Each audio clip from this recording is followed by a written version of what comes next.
আমার পিচ্চি দেবর মাত্র ক্লাস 5-এ পড়ে। বয়স অনেক কম, কিন্তু অবাক করা বিষয় হলো এই বয়সে সে 2টা মেয়ের সাথে প্রেম করে ঘুরে বেড়ায়। আমি তাকে অনেক স্নেহ করতাম এবং প্রতিদিন তাগিদ করে স্কুলে পাঠাতাম।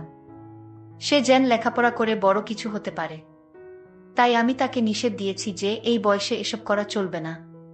পিচ্চি দেবর তখন বলল, তাহলে ভাবি তুমি আমার ভালোবাসার মানুষ হবে, আমি যা চাই তা দিবে। আমি পিচ্চি ছেলের কথা শুনে ভাবলাম তাকে অন্তত মেয়েদের কাছ থেকে বিরত রাখার জন্য তার সাথে আমার ভালোবাসার অভিনয় করতে হবে। তার চাওয়া পাওয়া আমারই পূরণ করতে হবে।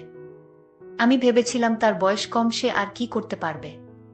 কিন্তু এই ধারণা আমার ভুল ছিল। একদিন রাতে সে আমার সাথে, ভাবতেই পারছি না এত বড় কি করে হয়। বাকিটা গল্পতে শোনাচ্ছি। বাসায় ঢুকার সময় বাজারের ব্যাগ থেকে একটা পারফিউম বের করে ভাবির সামনে হাঁটু গেড়ে বসে বললাম, রমণী, তোমার জন্য হাজার মানুষের ভিড়ে ঠেলাঠেলি করে মানুষের বিশ্রী ঘামের গন্ধ সহ্য করে নিয়ে আসলাম এই সুগন্ধবিহীন পারফিউম। তুমি এটা হাতে নিয়ে ধন্য করো আমায়। ভাবি তখন রান্নাঘরে রান্না করছিল। গরম কুন্তিটা হাতে নিয়ে আমায় বলল, 9:30 বেজে গেছে, তাড়াতাড়ি ফ্রেশ হয়ে স্কুলে যা। বলছি আমি মুচকি হেসে ভাবিকে বললাম, আজ তো স্কুলে ক্লাস হবে না। শুধু শুধু গিয়ে লাভ কি? ভাবি রেগে গিয়ে বলল, ক্লাস না হলেও তুই স্কুলে যাবি। কয়েকদিন পর এসএসসি পরীক্ষা, সেই খেয়াল আছে? আর স্কুলে না গিয়ে তুই যদি অন্য কোথাও যাস তাহলে কিন্তু খবর আছে। আমি কিন্তু স্কুলে ফোন দিয়ে খবর নিব। স্কুলের পড়া শিখা হয়নি, তাই ভেবেছিলাম স্কুলে যাব না। কিন্তু ভাবি যেভাবে রেগে আছে, না গেলে আমার খবর আছে। তাই বাধ্য হয়ে স্কুলে গেলাম। স্কুল থেকে বাসায় আসতে আসতে বিকাল হয়ে গেল। ভাবি আমার কাছে এসে বলল, তুই টিফিনে খেতে এলি না কেন? স্কুলের পাশেই তো বাসা, খেয়ে গেলে কি সমস্যা হতো? আমি ভাবির থেকে একটু সরে গিয়ে মাথাটা নিচু করে বললাম, বন্ধুদের সাথে বাহিরে খেয়ে ফেলেছিলাম। ভাবি আমার দিকে রাগী চোখে তাকিয়ে বলল, তুই আমার কাছে আয় তো। আমি ভাবির থেকে আরো সরে গিয়ে বললাম, কেন? ভাবি আমার কাছে এসে আমার ডান গালে সজোরে থাপ্পড় মেরে বলল, তুই আবারও সিগারেট খেয়েছিস? সার শরীর থেকে সিগারেটের গন্ধ বের হচ্ছে। তুই না আমায় কথা দিয়েছিলি আর কখনো সিগারেট খাবি না? আমি কিছু না বলে মাথাটা নিচু করে দাঁড়িয়ে রইলাম। আর ভাবিকে বললাম, ভাবি আমি আর সিগারেট খাবো না, তুমি যদি আমার একটা গোপন কথা রাখো। তুই ক্লাস 5-এ পড়িস, তোর আবার কিসের গোপন কথা আমার সাথে? ভাবি, আমি ছোট হলে কি হবে? এখনো আমার পিছনে 2টা মাইয়া গুড়গুড় করে। আমি তার কথা শুনে আশ্চর্য হলাম। বলে কি, এই পিচ্চি ছেলে, তোর এসব করার বয়স হয়নি। তুই তোর এই কথা মুখে বলতে একটু আটকালো না। আমি বললাম, ভাবি তুমি যদি আমার গোপন কথা না রাখো তাহলে আমি কিন্তু মেয়েদের সাথে প্রেমে জড়িয়ে পড়ব। আমি তাকে আবার একটা তাপ্পড় দিয়ে বললাম, তোকে এত আদর করে আমি মানুষ করতে চেয়েছি আর তুই কিনা এসব বলছিস। ভাবি তখন রেগেমেগে আমায় বলল, তুই 2 সপ্তাহ আমার ধারে কাছে আসবি না। এই কথা বলে ভাবি যখন চলে যাচ্ছিল, আমি তখন ভাবির পিছন পিছন যেতে যেতে বললাম, আর জীবনেও প্রেমের কথা বলবো না। আমার একটা কথা রাখো ভাবি। ভাবি বলল, তোর কোনো কথা আমি এখন শুনবো না আর রাখবো না। ঘুম থেকে উঠে দেখি মা খুব চিৎকার চেঁচামেচি করছে। মাকে যখন বললাম কি হয়েছে, মা তখন বলল, জমিদারের মেয়েকে বাড়ির বুক করে নিয়ে এসেছি। 7টা বেজে গেছে, এখনো ঘুম থেকেই উঠে না।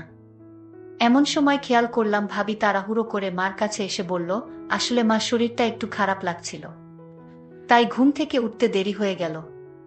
ভাবির কথা শুনে মা বিরক্ত হয়ে বলল, তোমার তো সারা বছর শরীর খারাপ থাকে, একটা রোগা মেয়েকে ছেলের বুক করে নিয়ে আসলাম। ভাবি কিছু না বলে রান্নাঘরে চলে গেল। আমি ভাবির পিছন পিছন এসে বললাম, ভাবি আমি তোমার কাজে হেল্প করব? ভাবি রেগে আমার দিকে তাকিয়ে বলল, কয়েকদিন পর পরীক্ষা, সেটা মাথায় আছে? যা পড়তে বস গিয়ে। আমি ভাবির দিকে ভালো করে খেয়াল করে দেখলাম ভাবি তার ডানগালটা ওড়না দিয়ে ঢেকে রেখেছে। এত বছর ধরে দেখে আসছি, তাই আর বুঝতে বাকি রইল না। রাতে নিশ্চয়ই ভাইয়া ভাবির গায়ে হাত তুলেছে, ভাবিকে মেরেছে। আমি ভাবিকে কিছু না বলে নিজের রুমে চলে আসলাম। মাঝে মাঝে ইচ্ছে হয় ভাবির প্রতি এই অন্যায়ের প্রতিবাদ করি, কিন্তু ভাইয়ার চোখের দিকে তাকিয়ে কথা বলার সাহস কখনোই হয়নি। রাত 11টা বাজে। বড় আপু লাগেজ হাতে নিয়ে বাসায় হাজির। মা অবাক হয়ে জিজ্ঞেস করল, তুই এত রাতে? আপু বললাম, আমি আর এই সংসার করব না। ঘুম থেকে একটু দেরিতে উঠলে শাশুড়ি নানা রকম কথা বলে। নন্দী আজেবাজে কথা বলে। সারাদিন সংসারের কাজ করেও কারো মন পায় না। এমনকি মাঝে মাঝে রাতুলও আমার স্বামী আমার গায়ে হাত তুলে। আপুর কথা শুনে ভাইয়া রেগেমেগে বলল, কি, তোর স্বামী তোকে মারধর করে? এই রাতুলকে আমি মামলা দিয়ে জেলের ভাত খাইয়ে ছাড়বো। মা কাঁদতে কাঁদতে বলল, তুই কি কাজের মেয়ে নাকি যে তোর এত কাজ করতে হবে? শাশুড়ি হয়েছে দেখে মাথায় উঠে গেছে নাকি? তোকে কিছু বললে তুই কিছু বলতে পারিস না? আর নন্দী যখন আজেবাজে কথা বলে তখন গালে থাপ্পড় মারতে পারতি না? ভাবি তখন বড় আপুকে বলল, সংসারে এইরকম টুকটাক ঝামেলা হবেই, তাই বলে সংসার ছেড়ে চলে আসা কিন্তু ঠিক হয়নি। ভাবির কথা শুনে ভাইয়া সবার সামনে ভাবিকে থাপ্পড় মেরে বলল, এত বেশি বুঝো কেন? আমার বোনের বোনকে মারধর করবে আর ও এটা মেনে নিয়ে সংসার করবে? এমন সংসারে লাথি মেরে অনেক আগেই চলে আসা উচিত ছিল। এতক্ষণ সবার কথা শুনছিলাম, কিন্তু এখন আর চুপ করে থাকতে পারলাম না। যে ভাইয়ের চোখের দিকে তাকিয়ে কখনো কথা বলিনি, সেই ভাইয়ের চোখের দিকে তাকিয়ে বললাম, কেন পারবে না? ভাবি তো ঠিকই পারছে। আপুকে মেরেছে বলেছে দেখে তুমি দুলাভাইয়ের নামে মামলা দিবে? তুমিও তো ভাবিকে মারধর করো, তাহলে তোমার নামে কি মামলা দেওয়া উচিত? মার দিকে তাকিয়ে বললাম, নিজের বেলা 16 আনা আনা আর পরের বেলা 4 আনাও না। ভাবি যদি কোনোদিন একটু দেরি করে ঘুম থেকে উঠেছে তাহলে তুমি তাকে যা তা বলেছ। সারাদিন কাজ করেও ভাবি তোমায় মন পায়নি। তুমি আপুকে বলছো নন্দী আজেবাজে কথা বললে তাকে থাপ্পড় মারতে, অথচ আমি নিজ চোখে দেখেছি আপুর গোসলের পানি গরম দিতে একটু দেরি হয়েছিল দেখে আপু ভাবিকে থাপ্পড় মেরেছিল।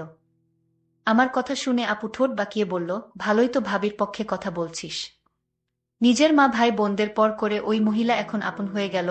আমি মুচকি হেসে আপুকে বললাম, তুই তো আমার নিজের বোন ছিলি, কখনো কি একটা ফোন দিয়ে আমার খোঁজ নিয়েছিস ছোট ভাইটা কেমন আছে? আমার বড় ভাই কি কোনোদিন আমার খোঁজ নিয়েছে আমি ঠিকমতো পড়াশোনা করছি কিনা, কাদের সাথে চলাফেরা করছি? কিন্তু ওই মহিলাটা প্রতিদিন আমার খোঁজ নিয়েছে আমি কাদের সাথে মিশছি, আমি ঠিকমতো পড়াশোনা করছি কিনা, আমার কখন কি লাগবে সব ওই মহিলাটা খোঁজ রেখেছে। তোরা আপন হয়েও যে কাজগুলো করিস নি ওই মহিলাটা পর হয়েও সেই কাজগুলো প্রতিনিয়তই করেছে। ভাবি এখনো সোফায় বসে কাঁদছে। আমি ভাবিকে বললাম, কেবল বাজে 11টা, এখনো ময়মনসিংহের গাড়ি পাওয়া যাবে। এই সংসারের জন্য অনেক করেছ, যেদিন তোমায় এই সংসারের মানুষ তোমার প্রাপ্ত সম্মানটা দিবে সেদিন না হয় এই সংসারে ফিরে এসো, ততদিন না হয় বাপের বাড়িতেই থাকলে। গাড়ি গন্তব্যের দিকে ছুটে চলছে।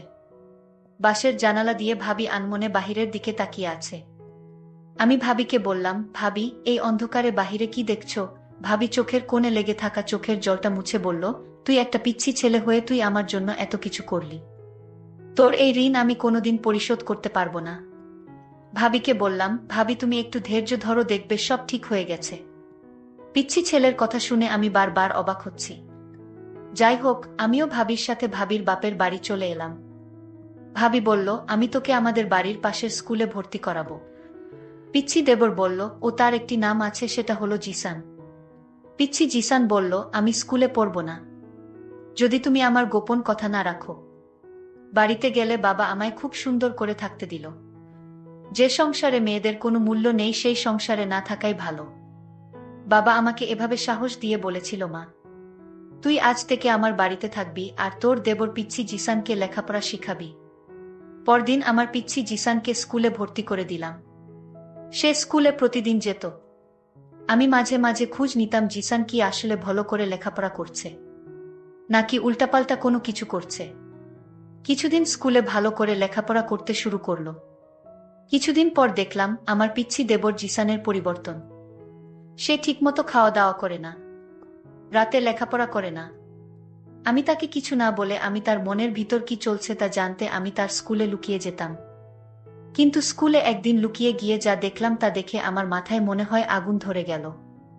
এই পিচ্ছি ছেলে এই বয়সে দুইটা মেয়ের সাথে প্রেম করে ঘুরে বেড়াচ্ছে। আমি তা দেখে অবাক হয়েছিলাম। আমি আজ সিদ্ধান্ত নিলাম জিসান বাড়িতে আসলে আজ তাকে জবাবদিহি করতে হবে। এই বয়সে এইসব করা কি ঠিক? স্কুলে থেকে জিসান বাড়িতে ফিরল। আমি তাকে জিজ্ঞেস করলাম, জিসান তুই স্কুলে কি ঠিকমতো পড়ালেখা করছিস? জিসান বলল, ভাবি কি বলো, আমি আজ সাপ্তাহিক পরীক্ষায় ফার্স্ট হয়েছি। আমি মনে মনে বললাম, আহা বোকা ছেলে, তুই আমাকে বোকা বানিয়ে ফেলতে চাইছিস। এটা তো পিচ্ছি না।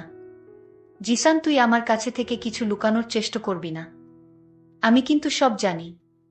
ভাবির কথা শুনে আমার গলাটা শুকিয়ে গেল।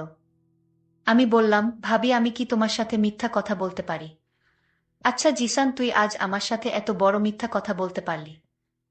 তোর বিষয়ে আমি জেনেছি তুই এই বয়সে প্রেম করে ঘুরে বেড়াস। তাও একজনের সাথে না, দুইজনের সাথে। আমি আজ নিজ চোখে দেখেছি তুই মেয়েদের সাথে বসে গল্প করছিস। আমার চোখে তুই ফাঁকি দিতে পারবি না জিসান। জিসান, আমি তোকে নিয়ে অনেক স্বপ্ন দেখি। তুই এখন এসব করলে তো তোর জীবনটা নষ্ট হয়ে যাবে।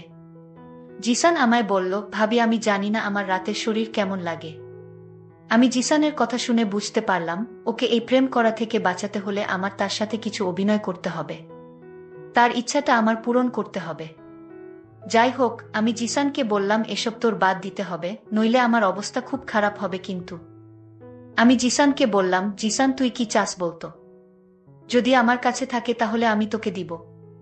জিসানের মুখে হাসি ফুটে উঠল আমার এই কথা শুনে। ভাবি, তুমি যদি আমার মনের আশা পূরণ করো তাহলে আমি সব বাজে কাজ থেকে বের হয়ে আসব। আমি জিসানকে বলেছিলাম, জিসান, কি তোর ইচ্ছা আমার কাছে বলতে পারিস? জিসান তখন আমার কথা শুনে শরম পেল। ভাবি, তুমি সত্যি আমার ইচ্ছা পূরণ করবে? আমি জিসানকে বললাম, তাহলে কি তোর মনে হয় আমি মিথ্যা কথা বলছি? জিসান বলল, ঠিক আছে ভাবি, রাতে বলবো। রাতে জিসান খাওয়া দাওয়া শেষ করে আমার রুমে এসে বলল, ভাবি, আজ আমি তোমার রুমে ঘুমাবো। আমার একা একা ঘুমাতে ভয় লাগে। তোমাদের বাসাটা অনেক বড়। আমি জিসানকে বললাম, জিসান, তুই তো ছোট মানুষ, তুই কি আমার চাহিদাটা কি বুঝবে? জিসান বলল, ভাবি, আমি এতদিন যে একটা গোপন কথা বলবো সেটা আজ তোমায় বলবো। ভাবি বলল, তোর গোপন কথা কি? এটা আমি জানি। আমি ভাবিকে বললাম, ভাবি, তুমি জানবে কি করে আমার মনের কথা? ভাবি বলল, দেখ, আমি 2টা বছর তোকে লালন পালন করেছি, আর তোর মন কি চায় সেটা আমি বুঝবো না। তাহলে কে বুঝবে? আমি ভাবিকে বললাম, ভাবি, তাহলে বলো আমার মন কি চায়। ভাবি তখন বলল, তোর মন সবসময় আমাকে নিয়ে ভাবে। তুই রাতে আমাকে নিয়ে স্বপ্ন দেখিস। তুই আমাকে চাস, তাই না? জিসান তখন অবাক হয়ে গেল আর মনে মনে চিন্তা করতে লাগলো, ভাবি আমার মনের খবর কি করে জানে? যাই হোক, ভাবি তখন বলল, তুই তো পিচ্ছি একটা ছেলে, তুই কি আমার অভাব দূর করতে পারবে? আরে ভাবি, তুমি একটা সুযোগ দিয়ে দেখ না, আমি কি করতে পারি। জিসানের মুখে এই কথা শোনার পর মনে মনে চিন্তা করলাম, পিচ্ছি একটা পোলা, সে আমার ছেলের বয়সী, সে কি না বলে তাকে একটা সুযোগ দিব। কিন্তু আমি সিদ্ধান্ত নিলাম, জিসানকে খারাপ কাজ থেকে বাঁচাতে হলে তার সাথে আমার ভালোবাসার অভিনয় করতে হবে। আমি জিসানকে বললাম, আমি যদি তোর মনের সকল ইচ্ছা পূরণ করি তাহলে তুই কি ভালো করে লেখাপড়া করবি? জিসান বলল, ভাবি, তুমি একটা সুযোগ দাও, পরে দেখো। আমি পরীক্ষায় ভালো রেজাল্ট করব। তারপর আমার মনের ভিতর বিভিন্ন রকমের চিন্তা ঘুরপাক খাচ্ছিল। এটা কি ঠিক হবে? আমি তো খারাপ কিছু করছি না। আমি বরং জিসানকে মেয়েদের কাছ থেকে দূরে রাখার জন্য আমি তার সাথে অভিনয় করে যাচ্ছি। আমি জিসানকে বললাম, জিসান, আজ তোর মনের ইচ্ছা পূরণ করব। তুই আজ রাতে আমার কাছে যা চাইবি তাই পাবি। ঠিক তখনই জিসানের বাবা ফোন করে বলল, বৌমা, তোমার শাশুড়ি খুব অসুস্থ, তুমি তোমার শাশুড়ি মাকে ক্ষমা করে দাও। আর তুমি তাড়াতাড়ি বাড়িতে ফিরে এসো। আমার স্বামীও আমাকে নিতে আসলো। আমার স্বামী আমার কাছে ক্ষমা চাইল। আমি তাকে ক্ষমা করে দিলাম এবং আবার আমার স্বামীর বাড়িতে চলে আসলাম। এইদিকে জিসান বলল, ভাবি, আমার মা অসুস্থ ছিল তাই আর হলো না। আজ কিন্তু কোনো বাধা আমি মানব না। ভাবি বলল, তোর ভাই কাল শহরে চলে যাবে, তারপর দেখা যাবে। বন্ধুরা, নেটওয়ার্কের সমস্যার জন্য সম্পূর্ণ গল্পটি শেষ করতে পারলাম না। পরের পার্ট আগামীকাল দেওয়া হবে। সেই পর্যন্ত সবাই ভালো থাকবেন। ধন্যবাদ।